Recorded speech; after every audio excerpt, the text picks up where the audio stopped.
Hi, I'm Bill Corcoran Jr. This is the On the Stacks podcast.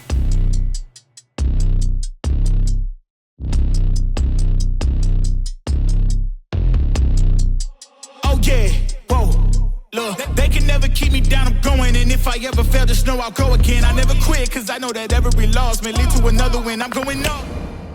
I didn't give up. And that's the one thing that my one buddy, Jeff, he said the same thing. He's like, you just would not quit. He would see me on my bike and, it was embarrassing. 25-year-old man wearing a suit, riding a bicycle, like a dirty little old bicycle.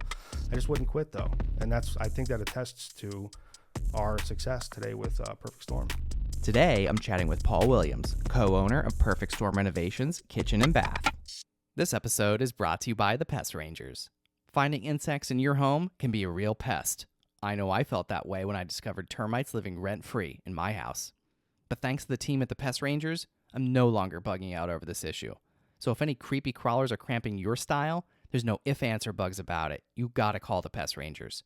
For more information on how to rid your home from unwanted pests, call the Pest Rangers today at 570-826-1114 or visit them online at thepestrangers.com. This episode is brought to you by Kavanaugh's Grill, one of my favorite places to eat and drink in any PA. They've got one of the best outdoor patios with 13 TVs and over 20 beers on tap. You can also dine inside at this cozy Irish-style pub where your beer never goes empty. Did I mention how delicious their food is? Their in-house smoked brisket, barbecue ribs, and wings are to die for. So grab your friends and have a drink on me at Kavanaugh's.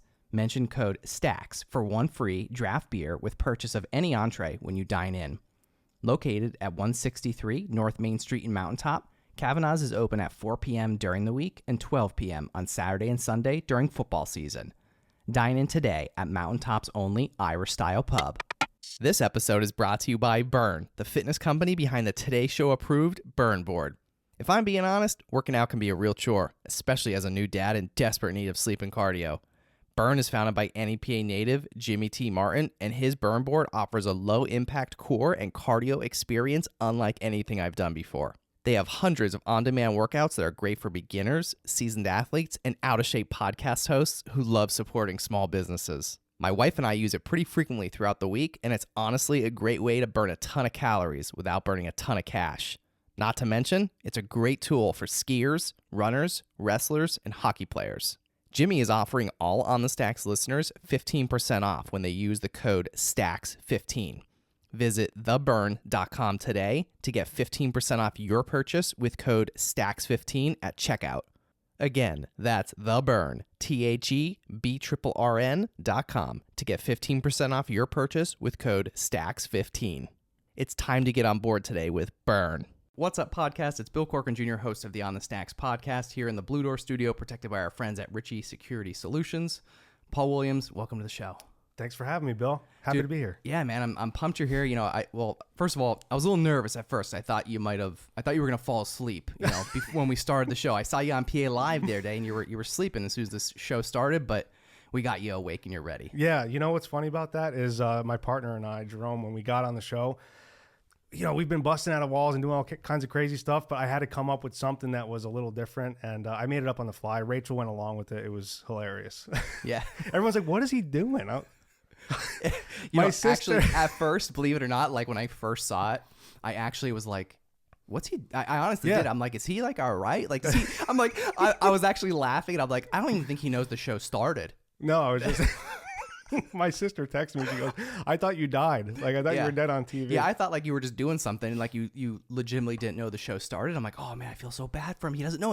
And like his business partner's not even nudging him. No, it was definitely funny. We do a lot of creative marketing like that. That's awesome. Yeah. So, you guys do. You guys have, that's where I know you from. Mm-hmm. I know you from your commercial, the famous commercial of you rolling out of the cabinet with all the pots and pans and you're like, ah. Yeah. That's how I knew you before today. Yeah, absolutely. I think we're known for it now in the area. Obviously Perfect Storm Renovations, we do kitchen and bath renovations. A couple of years ago, we had to come up with something that was a little more creative that would get people's attention other than just being a contractor, Jimmy Jackhammer, the guy, Joey Junction Box, the guy that comes in, the guy that like picture him, he's the guy smoking a cigarette with the dirty boots and the spackle covered pants. We wanted to do something that was a little different, get people's attention. And that's how we started jumping out of cabinets. It's crazy. So I mean, you guys have had a lot of recent success, lately, with the company. You grew substantially in a short amount of time. And, we'll talk about all that. You got a lot of real exciting things going on. The new showroom. Yeah. Right. Don't sleep on it. No. The new showroom going on. But let's, kind of tell me a little bit about what you were doing before this and what led you, to this part of your life and starting this business with Jerome. Like, take me back a little bit. So I was a supermodel and I was on the run. I'm just kidding. Oh, geez. I was like, oh, this is great. Wow. What a transition. Like, no. When I Googled you, man, I didn't see those photos. I'm like, did I miss something here? No. Well, so first of all, the name Perfect Storm. So Jerome and I, I'll take you back even further. Yeah, go back. Yeah. When we were 11 years old, Jerome and I, my business partner, Jerome Sulkoski, we had a haunted house in Jenkins Township, Pittston. And it was a huge success. We did it for 3 years. So we were already businessmen at 11 years old. It was crazy. So I was working for Home Depot at the time. Jerome was installing kitchens at the time. This is a couple years ago. And we were going to do the haunted house. We bought thousands of dollars worth of props. We were getting ready to do the haunted house. Again, so you're like bringing this back? Yeah. Or was this going on since you were 11? No. So we stopped when we were 14. Like that was it. We never did it. So, obviously 15 years later, we're going to do the haunted house. We're going to go big scale. We're going to get expensive props, get a crazy place to do it at, and just scare the shit out of people. And you're both working at Home Depot? No, I was working at Home Depot as sales, and Jerome was doing installs for kitchens and bathrooms. He was doing all kinds of, construction stuff. But we were going to do the haunted house, and we were getting ready for it, and everything was going great. We had all the props. We couldn't find a place to do it. It was going on September, and we couldn't find a property to do the haunted house in. So we were sitting there having a beer like, man, we bought all this shit for nothing. For nothing. And we have all these ghouls and goblins and stuff. Like, what are we going to do with them? Jerome's like, I don't know. We got to get them out of my garage. We're not keeping it. So I said, well, dude, I've been selling kitchens for the past few years. I'm the best in the Northeast U.S. You install them. If we just got together and did our own kitchen and bath company, it'd be a perfect storm. And that's how we got Perfect Storm Renovations. It was like 2 weeks later, we got the LLC. 2 weeks after that, we were on the road. It was hard starting out. There was no brand. I mean, Perfect Storm now is huge. We are the biggest kitchen and bath company in the area. But back then, there was no Perfect Storm. There was no purple guy. There was no purple logo. It was just Paul. It was me going into people's houses, trying to get us started, trying to sell kitchen renovations, bathroom renovations. So all I had was a little cabinet door.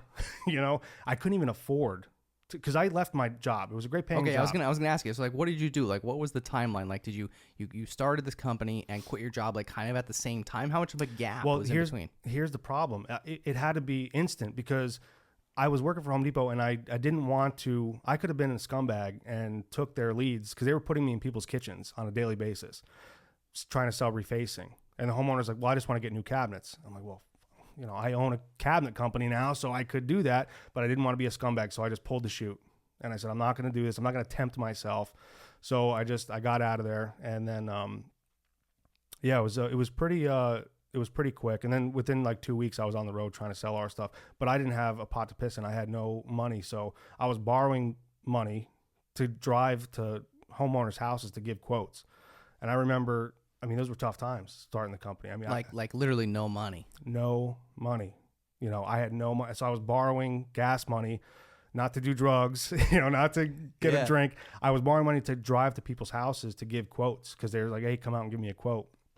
So I would do that. And I remember just driving and getting pumped up in the car, like listening to songs like, I don't have a choice. Like I have to be successful here. And every house I would go into, and I feel like it was yesterday. I was just like getting pumped up for a wrestling match, because I was a wrestler. So I was like trying to get pumped up and listen to music. And I'm going to Mrs. Jones' house.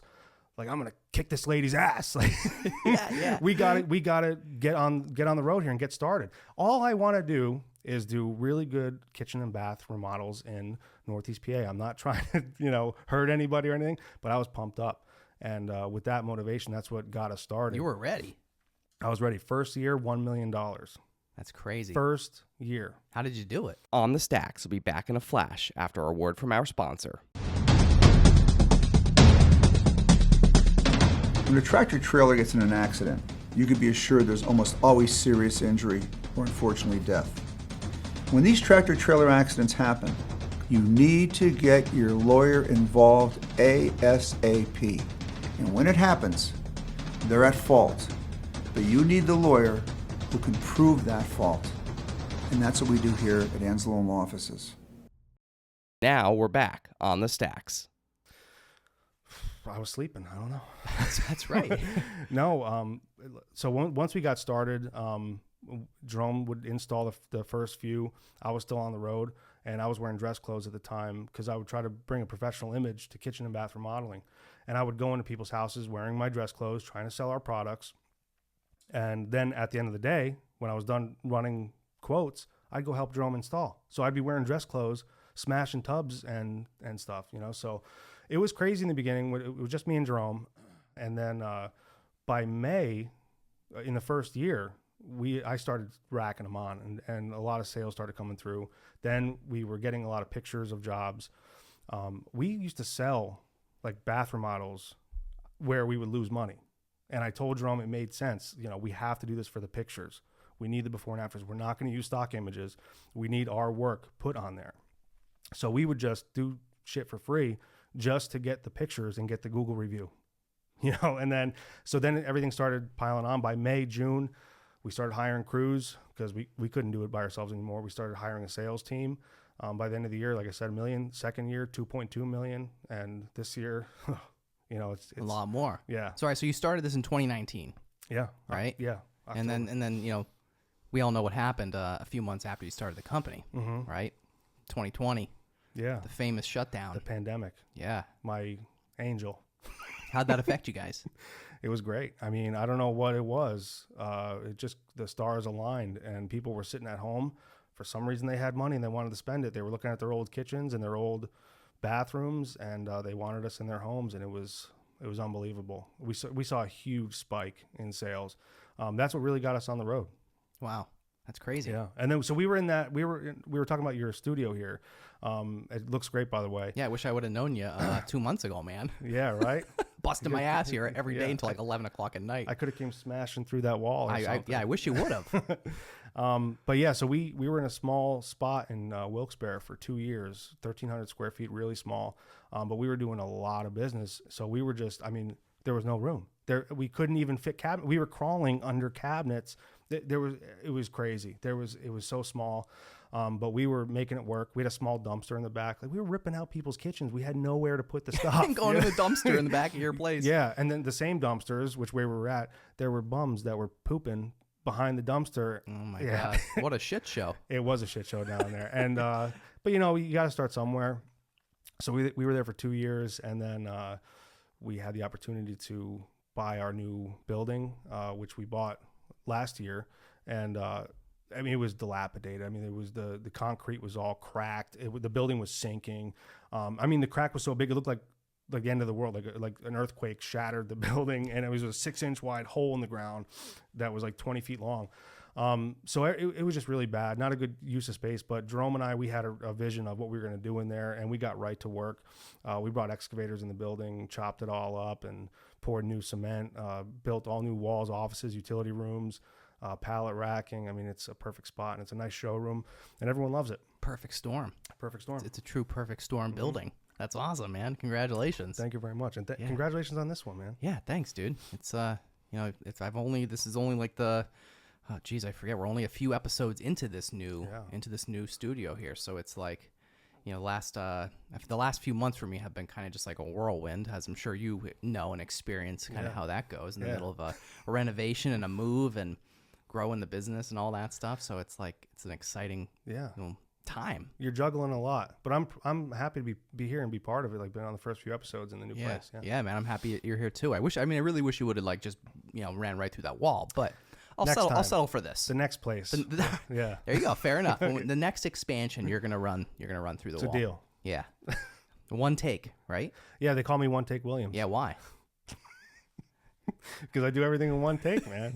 Like they put me on PA Live, and I just I nail it. And when we do the commercials, I mean, if you look online, So for those people that are listening and watching right now, that everyone's gonna know you. Everyone knows you for your commercials. Like I said, I knew you for your commercials, right? So explain the one take joke, and your commercials. Yeah. So if you're local here, you know me. I can't go anywhere now without people. Oh, come on, bust out of this wall, come out of this cabinet. So our big commercial that airs on television, I come flying out of a cabinet with pots and pans, and I go, do you want your kitchen to go from this to this? And then you have a brand new kitchen behind me. We have hundreds of those videos on YouTube, on Facebook. We launch one almost every week. Every bathroom we go into, every kitchen we go into, we're doing one of those videos. So on the day of the install, the homeowners know we're coming. I go in Monday morning, Jerome gets out the camera. He goes, where are you jumping out of? So I got to find, so is it a cabinet? Is it a pantry? Is it a wall? Because we've done that before. And I'm telling you, if you guys are listening, check out perfectstormrenovationsllc.com. It has all the videos. And, the one I came flying through drywall in a house, in an actual renovation. And I had to do my, hey guys, Paul Perfect Storm here. Do you want to go from this? I had to get it in one take. So Because you can only bust through the wall one time. Exactly. You can't bust through the wall again. You got to get it right. Yeah. So, I mean, it was, and I didn't know how thick the wall was. There's drywall, there's plaster, there's 2x4s. So I got to come through it. And then when I get out, hopefully I didn't tear my arm off, and then I can do my little spiel. And I got it in one take. And then when the TV producer came to do the commercial, one take, he's like, oh my God, this guy's a pro. I'm like, I do it every Monday. Every Monday. Every Monday I'm jumping out of something. What'd you jump out of today? Oh, it was it was this. All right. It was a dirty cabinet. All right. It was nasty in there. It was sticky. I don't know what I put my arm in. Oh no. Yeah. And I had to change my pants, but it was nasty. I came out of it, but was the sticky stuff in the cabinet? It was okay. Yeah. It was in the cabinet. Okay. All right. Yeah. We've run into a lot of crazy stuff on these remodels. I mean, I bet. There was one house where Jerome starts laughing. My business partner, Jerome, because there was rat shit in the cabinet. And I'm like, dude, I'm not going in there. I don't care about the video on this one. He said, come on, just get in there. He's like, just go in. I'm like, dude, if I cut my arm and I put it in like this, because you're going through nails and screws and stuff. But it's all fun. Everyone loves it, and it gets everyone's attention. So yeah. You got to do something creative. You got to. Yeah. I think you guys found the right thing in marketing. I mean, it's unbelievable. Yeah, the marketing. I'll go back 3 years when we started doing this. I told Jerome, we got to do something. We got to get these people attention. That's how we started doing it. And then it just became a ritual, and now it's literally all I'm known for. It sucks. Hey, it's the guy who jumps out of stuff. Whatever. Yeah. All right, so tell me a little bit about your background. Like, I know you're a wrestler. You were in the military. You've done a lot of other things. Up until this point. So you did your research, Bill. I did. Bill Corcoran. I used to ride the bus with a guy named Bill Corcoran. Did you? Yeah. Went to Pittston. I think we're related. No, come on. Yeah. He had a rat tail? I think so. I mean, I don't know. We're distant cousins. I think he's like my third cousin or something like that. Yeah. We're definitely related. I think it's the same age. We're like basically the same age. Yeah, 33. Yeah. Me and Jerome, we rode the bus. Me and Jerome have been friends since kindergarten, but we rode a bus with a guy named Billy Corcoran. Yeah, hell. I was like, wow, wasn't Bill, me, but I was like, damn, Bill looks good. he's changed. Wow, he's changed from the trailer park days. Yeah. No, but that wasn't me, but a relative. Well, I'll just pretend it was you. All right, yeah, pretend it was me. So tell me about your days growing up. Yeah. So, I was a wrestler, and I was a combat athlete, but I didn't start that way. I was born. I'm born and raised Northeast PA, but I lived in a trailer park my whole child, all the way up till I was 18 until I joined the military. There's that whole stigma. My dad, he was a jobber. He worked at the same job for 36 years, supporting the family. Did a great job. We all, me and both my sisters joined the military, and I would say we all did, we all do pretty well. But we were born and raised in the trailer park, and no matter what you do, kids are terrible. I go back to first grade, second grade, and everyone called me trailer trash. I'm like, dude, I don't control my income. I don't control where I come from. And it wasn't a bad trailer. It's a nice place. You know, I mean, my parents actually moved that trailer onto a piece of land now, and I'm helping remodel it for them, and it looks fantastic. So That's awesome. they can take that trailer trash shit and shove it up there. Yeah. But yeah, so born and raised in the trailer park. Jerome lived behind the trailer park. He had, you know, he was those rich kids with a house, you know. But we were hanging out, you know, we grew up together. When I was 14, this is after the third haunted house or so, I was 14 years old. I got jumped and got my face crushed. Brass knuckles, the whole nine, broke my jaw, my cheek, my nose, my orbital, the whole thing. Almost killed me. So I was a little squirt, man. I was like 13, 14. Why'd they beat you up? I couldn't tell you, man. I guess I was just a beat upable kid. You know, Wow. I don't know. So I was a little squirt back then. I was nothing. And then, so it was after that event that I pretty much dedicated my time and energy to being a badass and wrestling and doing Tang Sudo and fighting, boxing. We used to do backyard boxing. Jerome used to film it. Like it was, so it was just always fighting. And then I joined the military. You know, I was gone 4 years. Why did you join the military? Well, it was either join the military or work at Turkey Hill because my family, you know, we didn't have money. You know, so you're not going to college like the rest of the kids. That kind of money doesn't exist. So you got to go join the military. That's why me and my sisters all left. We all went to the Air Force, every one of us. Me, I joined the Air Force. I went into security forces, which is essentially the Air Force's infantry, you could say.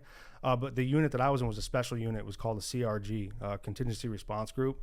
So this is a kind of unit that it's a special unit where all you do is train every day for 4 years and getting ready for the next deployment. And you're on 24-hour notice all the time. You can't travel. You can't go anywhere. You're always within a 2-hour radius of the base. You can't go. Be ready to go. So that was 4 years of my life, was just being ready. One of those experiences where, you know, the earthquake happened in Haiti. If you recall that, 2009. Yep. And Haiti just gets the shit kicked out of it, hurricanes and earthquakes and everything. It was, but so 2009, the earthquake happened, the big one, and I was first boots on ground. Before Canada, before France, before the Army, before everybody was down there helping. Bill Clinton, Angelina Jolie, John Travolta. Why were you there? They were all there. I was the first boots on ground. We set up a perimeter down there to get food and water to all the folks down there. But it was pretty crazy because once you take away food and water from someone, their house is crushed, their family is displaced. You don't know where they are. You know, where's my child, or is it under this rubble? You know, you don't know. So, I mean, those kind of situations, and you're in a third world country. It was pretty crazy down there, and they would try jumping the fence. I got shot at when we were doing the perimeter check. So it gets a little crazy. We were there for 30 days, no showers, you know, the same outfit essentially for 30 days. I mean, after the 30 days, because it's like 100 degrees down there and it's humid, I could take my pants off and just stand them up. That's how disgusting they were. And all we ate was MREs for 30 days. When I took that first shower, whoa, it was nice. Best shower of your life. Yeah, I got caught taking a bottle of water trying to wash myself, but I got in a lot of trouble because they need water, and I'm sitting here bathing myself. So can't do that. Yeah. Wow. So yeah, a couple other deployments. It was a good experience. You know, when I was there, I hated it. The whole 4 years, I'm like, I cannot stand it. I was a young kid, you know, impressionable from 18 to 22. I'm just a kid. But I got out. I got my GI Bill, so I got to go to college, which, you know, I was there for about 2 semesters. Didn't work out. It wasn't for me. Where'd you go? I went to Wilkes.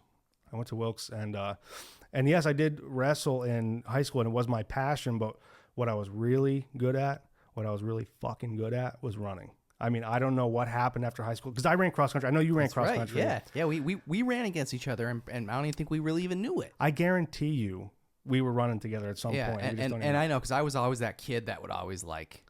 No, you didn't do that to me. Okay. Because there was a couple times I slammed kids into trees and stuff. Yeah. When we'd go on those back parts of the courses, you know, I'd slam them. Yeah. Hopefully it wasn't you. No, it wasn't. I never got slammed. I was usually doing the slamming too. Really? Yeah, but not. Yeah, just in the beginning. Yeah, you had to get out. Do you still run? I don't.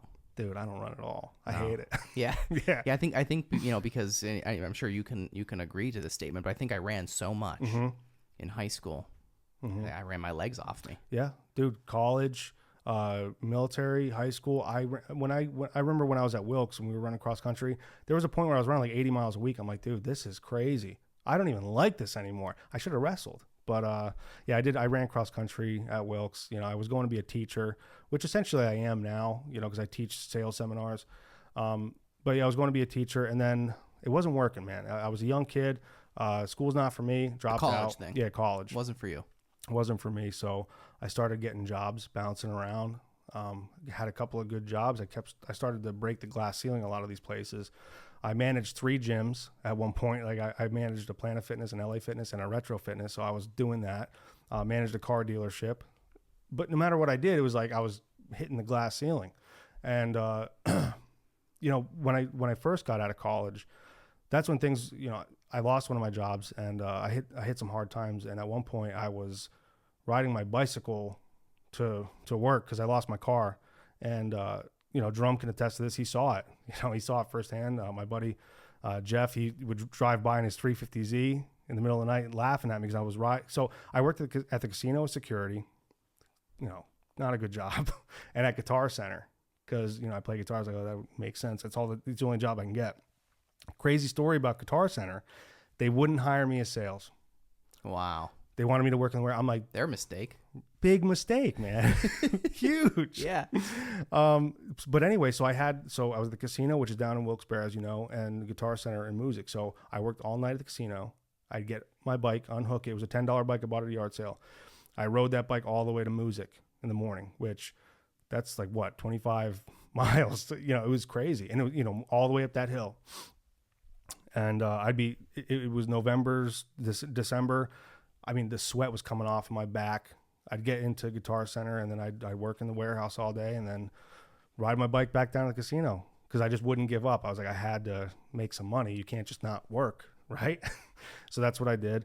And that's when I found the car dealership, and I started seeing more success. And then after that, I started to do in-home sales with Home Depot, and I was like, wow, I'm really fucking good at this. Wow, that's crazy, man. You rode your freaking bike. I didn't give up. And that's the one thing that my one buddy, Jeff, he said the same thing. He's like, you just would not quit. He would see me on my bike, and, it was embarrassing. 25-year-old man wearing a suit, riding a bicycle, like a dirty little old bicycle. I just wouldn't quit, though. And I think that attests to our success today with Perfect Storm. Hell yeah, man. Yeah, appreciate Absolutely. it. That's awesome, dude. Appreciate it. That's a cool story, man. Wow, holy smokes. Like, so, all right, so where does that come from? Like, where does that not wanting to give up mentality, where does that come from? I don't know. I got a demon inside me or something. No, I think it goes back to just being an athlete. With running. I know, and I'll tell you my story in a second, but go on. Yeah, I can't wait to hear it. So with running, it's like anybody can run till they're tired, right? I would run past that and harder just to be better. And I forgot to mention this. So obviously we ran cross country in high school, ran track, but that was only because I ran so much for wrestling, to be in shape for wrestling. I had a crazy gas tank, dude. I could wrestle. I mean, all 3 periods, I wasn't even breathing hard. And the other guys, I'm talking state champs, state place winners, they'd be smoked. And I just kept going. I'd lose because they were way better than me, but I just wouldn't quit. I had a crazy mentality like that. But with the running, I did that with cross country and everything, and I wasn't great, 16, 17-minute 5Ks, which wasn't too bad if, retrospect. It's pretty good. I could never do that now. Yeah, no, me neither. But I joined the Air Force shortly there, right after. I graduated 6 days later. I was gone for basic training. So you're in basic training, and you have all these men on the track. They can't track your time, but they need to know if you can run 1.5 miles in a certain amount of time. There's you have to run it in like 14 minutes or something. Garbage, easy. Yeah. So they put a chip on you. The chips from the races.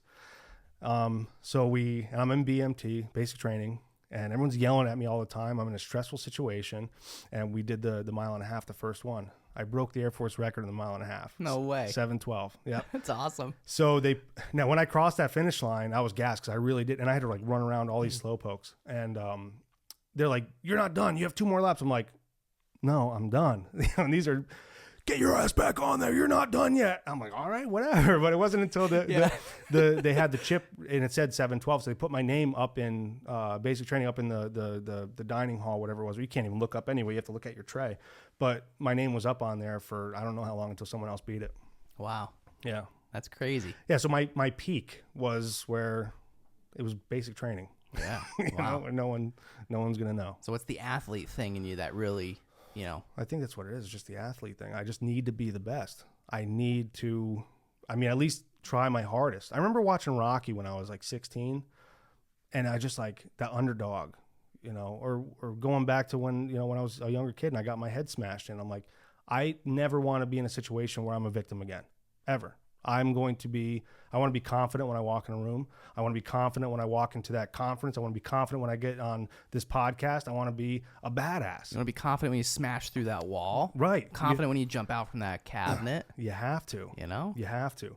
And that's where, I was climbing those glass ceilings at all those companies. So when I got to Home Depot and I was selling those kitchens, there was a guy. His name's Barry. Old guy, right? Old head. He's been doing in-home sales for 30 years. Nobody's ever beaten Barry. You're never going to beat him. I remember I was in training. They're going, this guy's the best. He makes so much money. I'm going, wow, I like money. I'd like to get some money.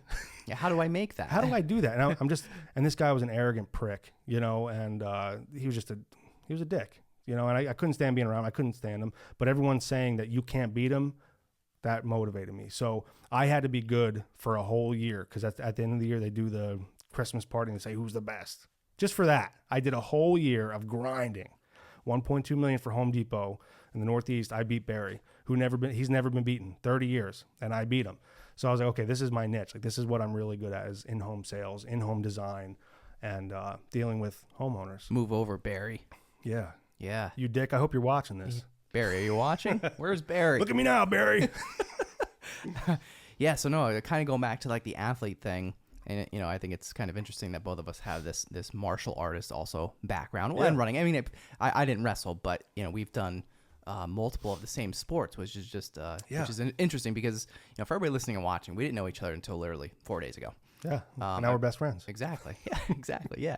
But going back to the martial arts thing, and my story is like it's real small, but I think it's just an impactful quote. So when I started karate, I think I was like 8 years old, right? And I'll never forget, I started at Martin's Karate in Wilkes-Barre, right? And on the wall there was a sign, and I'll never forget it. And I think this just stuck with me like forever. And on the sign there was a quote, and it just said, "Winners never quit, quitters never win." That was it. Wow. And that was it. That was it for me. Like that quote. And that stuck with you? I could still picture that. I could still picture the exact sign. I don't even remember being 8 years old, let alone a quote that I would read on the wall. That's awesome. Yeah. And it's just that quote. And and it's really, the more you think about it, it's like, it's not really even about winning or losing. Mm-hmm. It's just about not quitting. That's all it is. Yeah. And like as a kid, you probably look at it and because you're a young kid, you can't really comprehend it. Right. But it just, like I said, visually, it just stuck in my head. Mm-hmm. And, for the longest time, I always thought it was just about winning. Not that there's anything wrong with always winning and wanting to win and, all that, like absolutely 100%. But really deep down, when you think about it, it's really just about not quitting, right? Which is exactly what you said, riding your bike. Yeah, I didn't quit. That's it. I think when you put your head down for so long and you just put it down and you grind and you work, you do that for so long, it just becomes a part of you. It's a habit. And it becomes part of you. Not just being the best, but just doing your best. And I think that's how we got here today. And we just won Small Business Owner of the Year award, me and Jerome. Yeah, congrats on that. Which is great. I wasn't going around like, I'm going to be the best small business. Yeah. But look what happened. Yeah, but we cultivate as many people as we can. We try to spread that mindset, teaching our sales reps and our installers. And we talk about it all the time, like Perfect Storm is it's a family. Everyone that works there, they love it. We have a lot. You wouldn't believe it, but we've only been around for 3 years. All the guys that are there have been there for like 2-3 years. A lot of the guys, and the new people that come along, they love it. They love working there, and we love having them. Me and Jerome, we don't mind putting on the work boots in the morning with the guys if we have to, and getting in the trenches and working with them to get something done if we have to give that customer a good experience. But at the same time, we lead by example, and yeah. Do you still have that bike? What'd you do with that bike? Please don't tell me you threw it out. Where's that bike at? That's a good question. I moved around so much in those times that I probably sold it for $5 or something. Yeah, you bought it for 10, right? Sold it for 5. Yeah. Damn. Yeah. I wish you would have kept that bike. I know. I probably should have, hindsight. But once I got my car back, You have a I was picture like, of it somewhere? You got a picture of that bike? Boy, I can go through some pictures with you. I want to see a picture of that bike. Crazy times. Yeah. Yeah. Send me a picture of that later if you find one. I remember finding the bike at the yard sale and knowing that my car was gone. I was like, I don't have a choice. Like, okay, so wait, so take me back through this. So what happened with the car? Like you had car trouble? no. It got, so what happened was I didn't have the money to pay for, this was after college. So, I mean, I was bouncing around. I didn't have the money to pay for my registration or my insurance. What happened was I got pulled over by a Pittston cop and I was just driving to work. That's all I was doing. And he said, your registration. I'm like, I know, I'm going to work. I lost my job. All right. I just started this new job. All I'm doing, this was at Guitar Center. All I'm doing is trying to get back on my feet here. I said, if you take this car right now and you impound it, you are going to absolutely screw me over and ruin my life. He didn't care. It was a young kid too. I'll never forget it. Took your car. Yeah. And so that's what happened. You know who picked me up that morning? Jerome. Wow. I called Jerome and Jerome was there. And I remember telling him, like, dude, I'm so fucked. And he brought me to work that morning. And then it was probably the next day or two I found that bike at a yard sale. Where was the yard sale? I was in Scranton. Yeah, it was wild. Nuts. I got to see this bike. Yeah. Well, you know what's crazy about it? You know when you're riding a bike and the gears slip when it... Dude, it was the worst, man. Oh. I had my backpack with clothes in it. And so it's seen better days. That bike. Yeah. That bike has definitely seen better days, huh? But I think from all that, that's what gives you that mentality. You do it for so long, that's how you get successful in life, I guess. You just don't give up, right? That's it. Just don't give up. Yeah, you just got to go a little further than the next guy. Yeah. And it's really just the last man standing. Exactly. I think that's what a lot of people don't realize. My dad, I'll never forget this. This is when things were so tough a few years ago. He said, you can't give up on life because if you lay down, life is going to roll over you. You can't stop. And at the time, I'm just a young kid. I just got out of the military. I'm in college. And I didn't give a shit when he said that. I was like, well, I'll figure it out. Like, I'll get it. Figure it out. I'm taking a break right now. Because I just got out of the military. 4 years active duty. I was tired. Yeah. But yeah, he said life will roll over you. So, now that I'm in my 30s, it really resonates with me, and I just keep pushing forward. Very cool. Yeah. I love it. I love your mindset, your mentality. Yeah, I brought that to music as well. I was in a band a couple years ago with Frank Marcinkowski from Mellifluous. Yeah, shout out to Frank. Yeah, Frank, great musician, great guy. We were in a band for a little while. So I'm a songwriter. I write songs. I used to write songs. when I don't have time to do it anymore. But we were in a band together, and I brought that same mentality to the band. I said, we're gonna fucking do this. It's gonna be awesome. I'm gonna market this. I'm gonna push it. I'm gonna get us shows. So when we had our first practice, I already wrote all the songs. Like, I got the songs. You just have to learn them, right? All original songs. So we had our first practice. On that day, I had a photographer show up to the first practice. I said, get the band shots. That same day after the first practice, I already booked our first show in Trenton.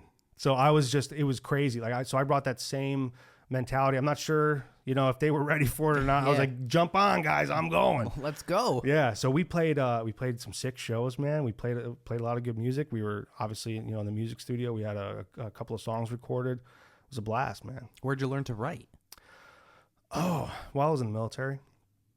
Yeah, I watched, so there's, Metallica, obviously. Everybody knows Metallica. I discovered it when I was 21. And I saw a YouTube video, Fade to Black. They were playing Fade to Black in 1985 at Hammerfest. I don't know how I stumbled on that video. I mean, this was still in the early days of YouTube, essentially. But I saw that video, and I said, wow, I'm going to learn guitar now. 21 years old. So that day, I went and I bought a guitar. So you had no music. Well, everybody plays trumpet in, middle school. Yeah, right, yeah. But that doesn't count. The clarinet. I think I only played the clarinet. You played clarinet? Yeah, I think everybody did, right? Everybody played something stupid. I played the Titanic song on it. Really? That was like really hard. That's a good movie. Yeah. Yeah. I played the Titanic song. Wow. I could probably do that on guitar. Yeah. Yeah. But yeah, so that day I picked up a guitar and I taught myself how to play guitar from start to finish. I learned everything I could. I started writing songs immediately. I had my first band in New Jersey. We played a few shows. It was nothing great. I had a bunch of original songs, nothing great, but it was fun. And it wasn't until, I was 27 when I met Frank and we started getting really crazy with it. It was super professional, really good, high quality music. It was on the radio a couple times. Yeah, it was awesome. But I mean, same thing. I brought the same mentality to music. You can't do that. You're going to get in trouble. I'll show them. Yeah, Right? I'll show them. Yeah. But yeah, Frank's awesome. You ever watch him play live? I don't think I've ever seen him play live. Yeah, he's awesome. Is he? Yeah. I'll have to check him out. I mean, I've heard the music, Yeah. seen it online, see them online. Yeah, Mellifluous is great. Yeah. Yeah, actually, so Aaron Brook from Breaking Benjamin, he actually gave me guitar lessons when I was probably 24, 25. Oh, wow. When I was hitting those hard times. Yeah, so we jammed out a few times, and yeah, he went on to be with Breaking Benjamin, and I went on to doing what I'm doing now. Perfect storm. Yeah, perfect storm. You guys totally crushed it first year. Second year, you're heading into this thing. What's the outlook? Yeah, so first year, like I said, $1 million, crazy, right? Second year, $2 million. Third year, we're doing the same thing, but at the same time, as we're growing, we wanted to buy. We needed a showroom. We needed some retail space. So we bought the new building, completely renovated. I mean, we had excavators in there chopping up concrete. Had to re-pour all the concrete, all that stuff. You didn't jump through the concrete? No.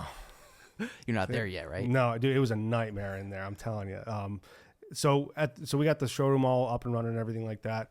But before we got to that point, we had to become national retailers of all of our products. We can't. We can't have middlemen buy. We can't be buying products off of middlemen. We need to be able to sell it nationally ourselves.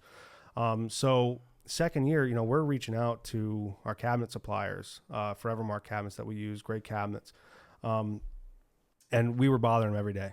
I mean, me and Jerome are on the phone. We calling them, emailing, totally ignoring us too.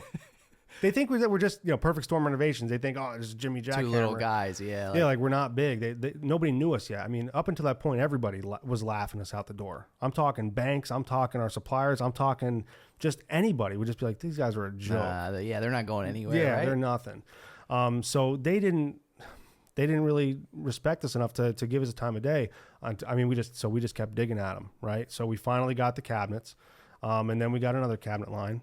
And then we got our hardware. You brought a cabinet with you. Yeah, yep. So that's our one of our Forevermark doors that we worked so hard to get. Yeah. It's a eucalyptus door. So not a lot of companies actually offer that for cabinets. They get junk from Home Depot. Particle board. Kind of like my junk bathroom. No, dude, you did a good job. Did I? Yeah, it looks good. Thanks, man. It's not finished. Jerome wouldn't like it too much. much. It's not even finished. Well, we don't show it to him. Right. I like it. Yeah. Thanks. So anyway, yeah, we got the cabinets, we got the hardware, the fixtures, faucets, shower systems. We are a national supplier of it all now. So now going into the future, we have a 5,000 square foot showroom. Yeah, what does that mean, national supplier? Like, what does that mean? Like, what can you... Dude, we get orders from LA. Wow. People from Los Angeles are sending, hey, can we get your cabinets? Sending in cabinet orders. Okay, so you're not just doing installs and stuff in people's houses now. So that's just one part of the business. Now you have this whole other part of your business where you have this operation where anyone can buy from you. Yeah, I mean, doesn't that make it more? I mean, there's more value to it now because now when you have all these smaller guys going into people's houses and trying to sell something, well, why wouldn't you go with Perfect Storm? We are the national supplier. We have the relationships with the companies to put these products in your house. And does that mean that you also get, like you said, you said about cutting out the middleman? Does this also now help you pricing wise to be able to be more competitive? Yeah, so then we can give lower prices to the homeowner. We've always given low prices to the homeowner. We do our best. You started out for free. We did. We were basically giving away remodels just for reviews and pictures. Now, look, there's a lot of value to it. We're a huge operation now. So, I mean, comparatively, yeah, maybe sometimes we're a little bit more expensive, but at the end of the day, you're getting way more value and a better experience from start to finish. That's very cool. Yeah. So you guys got a lot going on, man. Yeah, I'm tired. Yeah. So 5,000 square feet. That's a big place. Where is it? Down in Pittston Township. If anybody's local, the Pittston bypass right behind the car wash. It used to be a flower shop. Totally redone. We had a huge grand opening. It was crazy, dude. We had Froggy 101 was down there. We had Frank's band playing down there. We had the Wyoming Valley Chamber of Commerce. We had the Pittston Chamber of Commerce. We had the Purple Man out. And if anybody hasn't seen that yet, check out our videos online. Purple Man's crazy, scary, purple suit, I got to see Purple Man. He was down. We'll check it out after this. It's hilarious. Yeah, definitely. He was out there with that purple sign out on the bypass getting people in. So on the day of the grand opening of the showroom, we just bought the thing. It wasn't even a year yet, right? Hundreds of people in the showroom looking at kitchen and bath stuff. Hundreds. It was packed, shoulder to shoulder. At one point, I'm just laughing. I'm going, what are y'all doing here? It's a kitchen and bath. You know what I mean? This isn't a People circus. love it. People love it. Yeah. It was wild. We gave away a free granite countertop. But like I said, we had Froggy 101 down there, and they had the big boom box thing that they put up. So we were just getting as many people down there as we could. Yeah, it's going great. So future, we're going to keep working from the showroom here and doing a lot of showroom sales. We want to sell to contractors and builders, sell our cabinets to the contractors and builders out there, which we already have a lot of relationships with already. Obviously being a national retailer, we want to keep doing that. But at the end of the day, we stick to our roots, and we love doing the in-home sales and the in-home design. And now, we're a National Kitchen and Bath Association member, first of all. So we stick to their standards. We have professional designers going into these people's houses, not Jimmy Jackhammer like we talked about. He's not going in there. We have professional designers going in. The purple shirts go in. You're getting a good experience. They're going to actually design your kitchen, design your bathroom. They're bringing in all of our products. So you're getting a great experience just from that alone. And we always give free quotes. It's always been that way. And look, if you don't want to go with us, if you don't want to pay the big price tag for the great guys, we can sell you our design. We'll give you our design to give to your guy. Oh, you have a builder, you have a contractor you wanted? Take our design. We'll print it out for you, give you a 3D rendering. That's yours. Take it. Very cool. Yeah. Or if you just want to buy our products, we could do that too. Yeah. Either way, we're giving you something. You're getting something. I got to give you something. You're getting so whether you like it or not. Whether you like it or not. Jeez. So, all right. So what has been your experience like in the first couple of years of owning this business, owning your business as an entrepreneur, learning all this stuff? Like what's been the experience like for you? The experience has been a tornado, but Jerome and I, we've learned from the start to always invest back. You make something, invest it back in, because then that's how you get that growth. So we've always invested back to give a better customer experience. So whether it be the trucks or the building or the showroom, the advertising, the marketing, the crazy stuff that we do, always invest we invest our money, we invest our time into the company. That's what we do. And it wouldn't work if it was just me, and it would not work if it was just Jerome. The two of us working together is how we get this dynamic, and that's why we're so successful.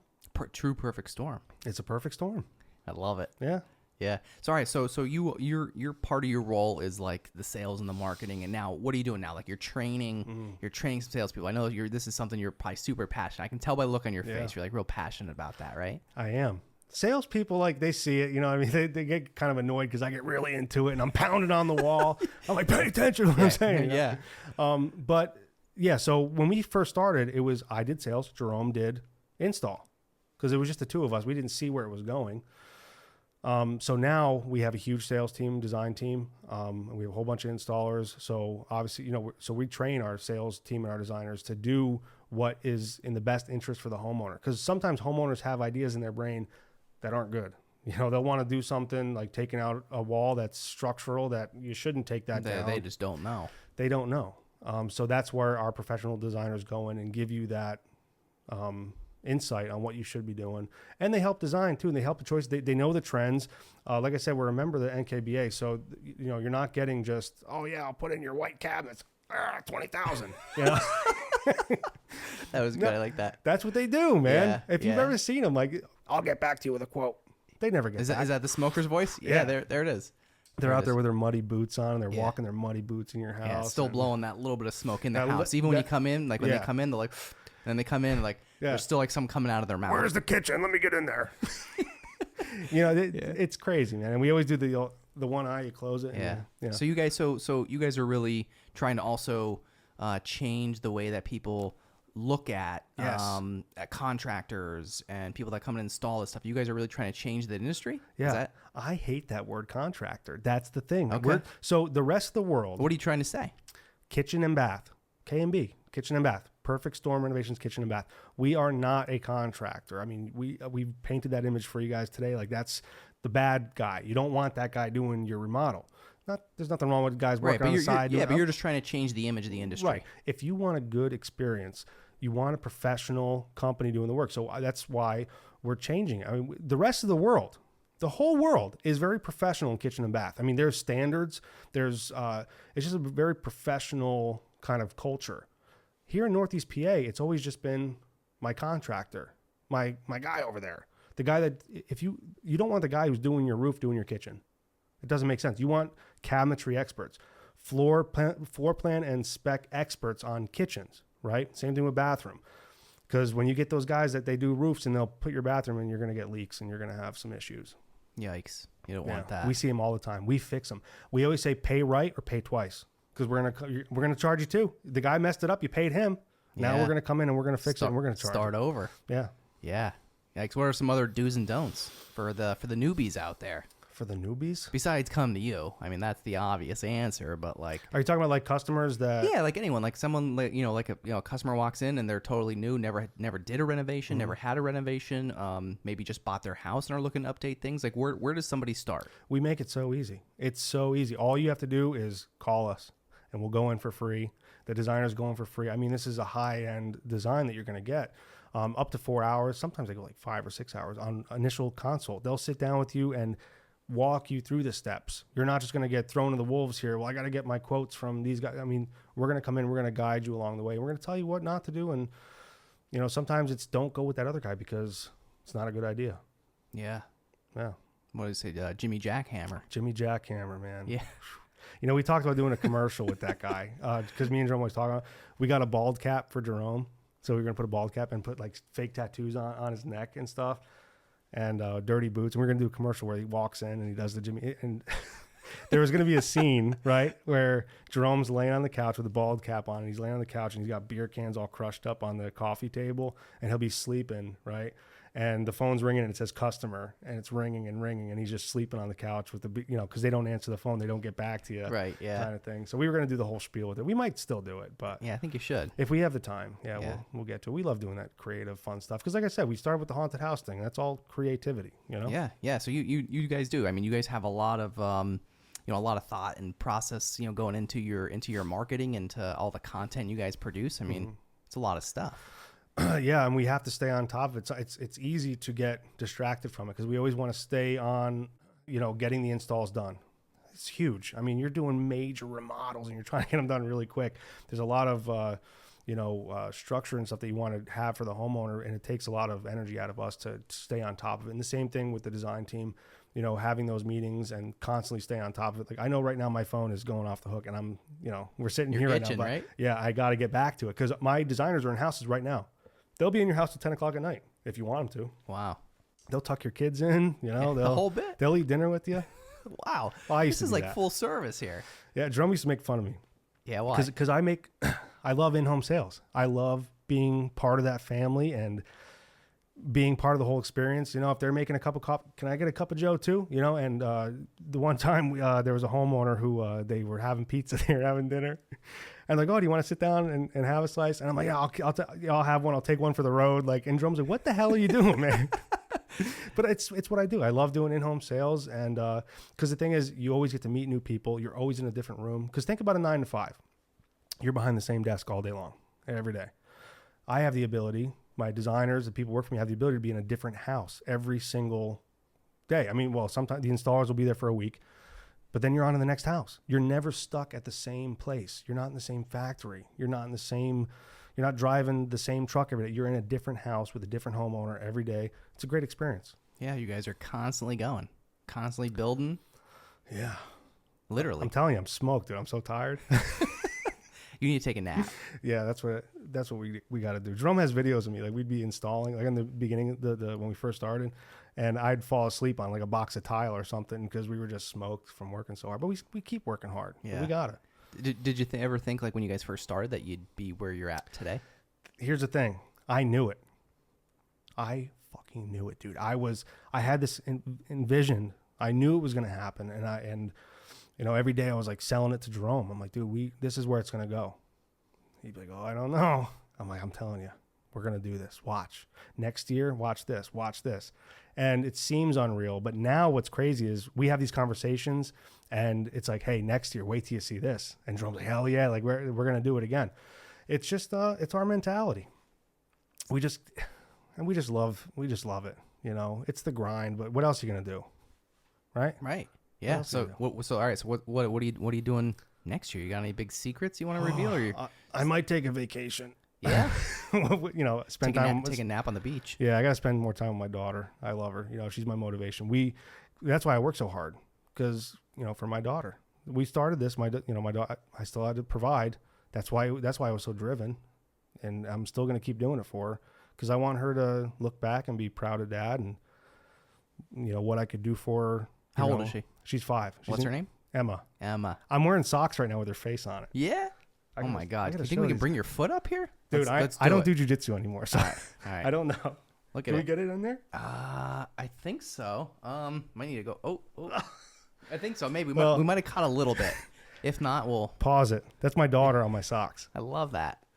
I love her so much. So if I can't have her with me, I wear her on my socks. Put her on the socks, man. Yeah. It's the way to do it. Yeah, I mean, she's my motivation. That's why I work so hard. And, you know, obviously one day in the future, she'll be hopefully proud of me. She makes fun of the commercials. She loves them. Yeah? Yeah, she does that from this to this. She does all that stuff. She used to say, call us today for your free poke. It's free quote, but she heard poke. So your free poke, she loves it. Oh, that's too funny. Crazy. Well, this has been fun, man. I appreciate you coming in. I mean, this was, from what I understand, your first podcast. Yeah, always on live TV, but never a podcast. I was nervous. Were you? Yeah, you made it very easy. I appreciate it. Did I? Yeah. Was it easy? Oh, I yeah. know sometimes it could be a little intimidating with a light here. It's like I feel like I'm getting interrogated. Yeah, all these cameras. right? Look at them. Like, where do you look? What do you do? There's no teleprompter here. No. Yeah. Yeah, it's just we just go. Yeah, you cracked me right open, Bill. You got it all out. Well, you crushed it, man. Appreciate it. As expected. Not that I didn't expect anything less from you. Yeah. You know? So all right, man. So how can our listeners connect with you guys online? Guys, go on perfectstormrenovationsllc.com. All right. Right there. I mean, you can see the Meet Our Team. You can schedule a free estimate. You can see all the videos. They're hilarious. They are hilarious. You can't miss the videos. They're really awesome. So make sure you check them out. perfectstormrenovationsllc.com, facebook.com/perfectstormrenovations, or just give us a call, 570-899-8710, and we'll schedule you a free estimate. And come check out the showroom. Come to the showroom because I don't want to get too tired. That's right. Yeah, I don't want you falling asleep here. Yeah. You know? I'm tired of people not coming down. I should have did something funny like that today. Well, you made it. You made it through the episode. Yeah. You didn't fall asleep. No. So we're good, man. This was awesome, dude. I'm glad we connected up through LinkedIn was the way we connected. Yeah. Love LinkedIn. Yeah, man. Make some good connections. Yeah. Next time you get a new studio, make sure you call me and we'll help you remodel it. Boy, I wish I would. Yeah. Well, yeah. I mean, you never know, man. Yeah. Maybe next year. Yeah. 2 years. 2 years? Yeah. All right. I'll work on that goal. Give me a call. I'll help you out. I appreciate it. Yeah. All right, man. Paul Williams on the Stacks podcast in the Blue Door Studio. Thanks for joining me. Thanks.